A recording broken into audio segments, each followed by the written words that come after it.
네, 한편 오늘 장윤기 사건 부실 수사의 책임자로 지목된 전 광주 광산경찰서 형사과장에 대한 두 번째 구속심사가 열렸습니다. 경찰의 조직적인 부실 수사로 가려질 뻔했던 장윤기 사건의 실체, 검찰의 보완 수사로 드러났죠.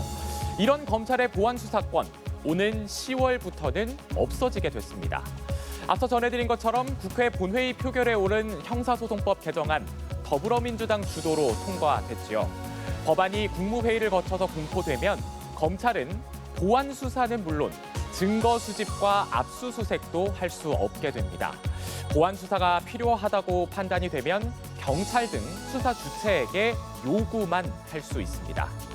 사실상 경찰이 수사를 전담하게 되는 건데요. 이에 대한 우려도 많습니다. 앞서 언급한 장윤기 사건처럼 애초에 경찰이 사건을 은폐하거나 부실하게 수사하고 또 자료를 제대로 안 주면 이젠 수사를 할 수 없게 된 검사는 사건 실체를 파악할 수가 없게 되고 또 보완 수사 요구도 하기 어렵게 됩니다. 보완 수사 폐지에 대한 보완책도 실효성에는 의문이 남습니다. 보완 수사 대신 검사의 사실 확인권이 마련이 됐는데 정작 법원에선 증거로 못 쓰고 또 검사가 수사권을 남용한 경찰에 대한 징계를 요구할 수 있는 조항도 생겼지만 정작 징계 여부와 수위는 경찰이 정합니다. 사실상 수사권을 경찰에 몰아주는 법안의 시행이 다가온 상황. 비대해진 수사 권한을 감당할 준비가 경찰은 되어 있는 걸까요? 이 내용은 차승은 기자입니다. 남양주 스토킹 살인 사건과 고 김창민 감독 상해치사 사건, 광주 여고생 피살 사건까지. 잇따른 부실 수사 논란은 경찰 수사 역량에 의문을 남겼습니다. 수개월째 진척이 없는 방시혁 하이브 의장 사건과 김병기 무소속 의원 사건 등 유력 정치인, 기업인 수사를 놓고는 공정성 논란마저 이어졌습니다. 거제왕 사건, 강남경찰서 마약 수사 정보 유출 사건 등 내부 비위까지 잇따르며 국민 신뢰도 흔들리고 있습니다. 이런 상황에서 형사소송법 개정으로 검사의 직접 수사권이 완전히 폐지되면서 일반 형사 사건은 사실상 경찰이 전담하게 됐습니다.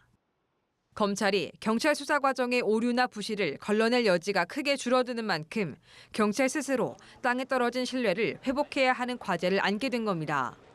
경찰의 수사 역량도 더 높여야 되고 전문화도 돼야 될 것이고 시민의 권리를 더 잘 보호하겠다는 걸 중심에 놓고 시작한다면 사실 이건 권리가 아니라 의무로 받아들여라.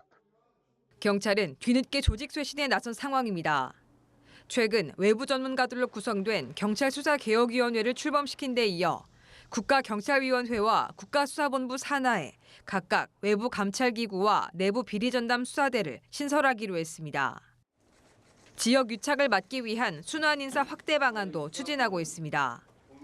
국민 여러분, 경찰은 오로지 국민만을 바라보고 국민의 신뢰를 회복할 수 있도록 경찰 수사를 혁신하겠습니다. 커진 권한에 걸맞은 전문성과 신뢰를 얼마나 빠르게 회복하느냐가 경찰의 성패를 가를 것으로 보입니다. 연합뉴스 TV 차승은입니다.